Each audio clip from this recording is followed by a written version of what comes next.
Seguimos con noticias nacionales. Comienza el paro de lucha de ATE por despedidos. Anuncian paro, toma de edificios públicos y movilización. La Asociación de Trabajadores del Estado inicia hoy miércoles un nuevo paro de lucha contra los despedidos masivos de empleados públicos, que durante el fin de semana extra largo alcanzó a más de 11.000 trabajadores. Vamos a ejercer los derechos constitucionales de huelga, de peticionar, de reunión y de la libertad de expresión, aseguró en las últimas horas Rodolfo Aguiar, líder de la central sindical. La protesta incluye el ingreso de los trabajadores sentenciados a sus lugares de trabajo, a un cese total de actividades y movilizaciones. El presidente Javier Milei advirtió que no va a dejar pasar la toma de edificios y Aguiar lo hizo responsable por las consecuencias en caso de haber represión. Delito no es lo que vamos a hacer. Delito es gobernar a espaldas del Congreso, contrariamente a la Constitución Nacional y perjudicando al pueblo, contestó el sindicato en una entrevista televisiva. En otras noticias, denuncia y represión. La dura advertencia del gobierno a los trabajadores de ATE.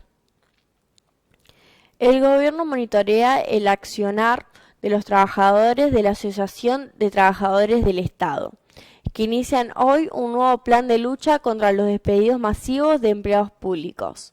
Al respecto, en Balance 50 anticiparon que ante la toma de oficinas, la Policía Federal, la Prefectura y la Gendarmería, con jurisdicción para intervenir, no dudarán en reprimir y se realizarán denuncias penales. Un importante funcionario de la gestión libertaria analizó la metodología del gremio del marco del reclamo y rechazó el ingreso de los trabajadores cesanteados a sus lugares de trabajo. Si están despedidos, ya no es más su lugar de trabajo. Que protesten en la vereda, argumentó la misma fuente. Mientras se respete la ley, todos tienen derecho a protestar. Ahora, si alguien comete un delito, va a haber reprensión. Las protestas son válidas, lo que no es válido es el delito, planteó ante la agencia de noticias argentinas. En otras noticias vamos a estar hablando sobre el gas. Hoy aumentan las tarifas y el impacto de las boletas se sentirá en mayo. Las tarifas de gas registrarán un aumento a partir del consumo de este miércoles, con un impacto que comenzará a reflejarse en las facturas a partir de mayo. El Ente Nacional Regulador del Gas tiene preparada la resolución con los nuevos cuadros tarifarios, que se publicarán en el boletín oficial. Este incremento afectura a todos los usuarios residenciales, comerciales e industriales, aunque variará en magnitud. Se espera un incremento de al menos 150%, con la posibilidad de alcanzar más de 300%.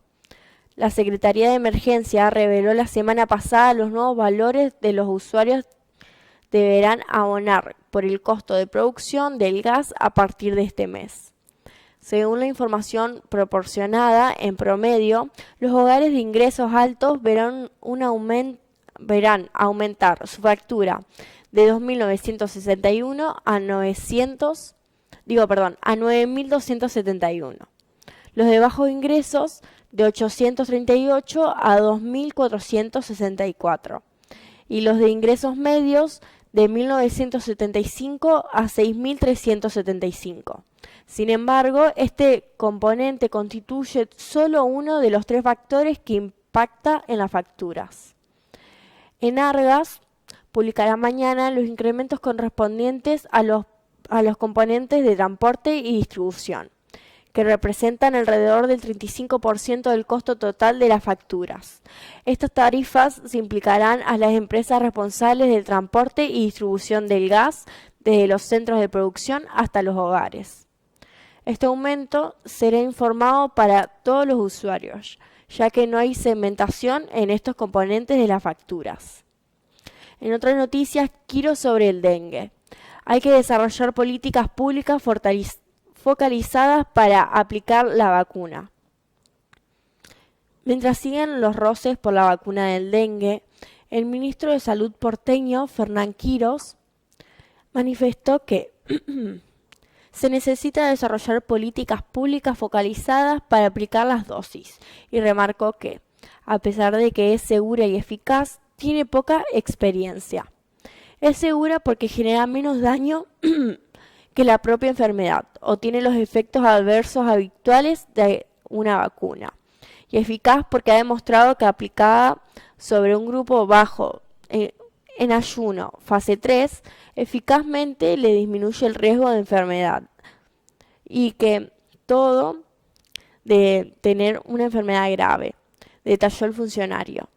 En diálogo por Arizona por Rocky Pop, Quirós destacó: la ANMAT la aprobó, sabemos que es segura y es eficaz, está demostrada en niños y adolescentes, que es donde se hizo el trabajo, y se puede proyectar estos resultados a los adultos jóvenes, incluso hasta 60 años, porque tienen un comportamiento biológico similar. No conocemos la claridad si ese efecto se mantiene después de los 60 años. En otras noticias, casi 3 millones de usuarios registraron hasta ahora su tarjeta SUBE. Alrededor de 3 millones de tarjetas del sistema SUBE fueron registradas hasta el momento, tras haber vencido el pasado 1 de abril. El plano para concretar ese trámite y evitar abonar los viajes al doble de su costo normal, según informaron hoy desde la Secretaría de Transporte mediante en comunicado. Desde que comenzó la campaña de registración, el pasado 19 de enero, se registraron casi 3 millones de nuevas tarjetas SUBE por los canales presenciales y digitales de atención. Esta cifra incluye los registros que se realizaron durante el fin de semana largo, que alcanzaron más de 261.000 tarjetas registradas. El 1 de abril comenzó a regir en el AMBA. La diferenciación tarifaria para quienes no tengan registrada la SUBE, pero desde Transporte recordaron a los usuarios que la posibilidad de realizar el trámite de registro puede hacerse en cualquier momento, ya que continúa abierto. En otras noticias vamos a estar hablando sobre que Milei intervino el Instituto Nacional de la Agricultura Familiar, Campesina e Indígena. El presidente Javier Milei intervinió el Instituto Nacional de la Agricultura Familiar, Campesina e Indígena, al que acusó de beneficiar discrecionalmente a determinadas personas u organizaciones y impulsar tomas de tierra. La medida fue adaptada a través del decreto 285/2024, publicado este miércoles en el Boletín Oficial, y que también lleva la firmación del ministro de Economía, Luis Caputo.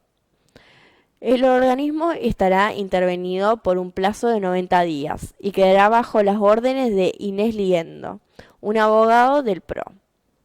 Al fundamentar la decisión, el jefe de Estado señaló que, en una relación con los programas y acciones desarrolladas por el Instituto Nacional de la Agricultura Familiar, Campesina e Indígena, es el propio personal del instituto quien busca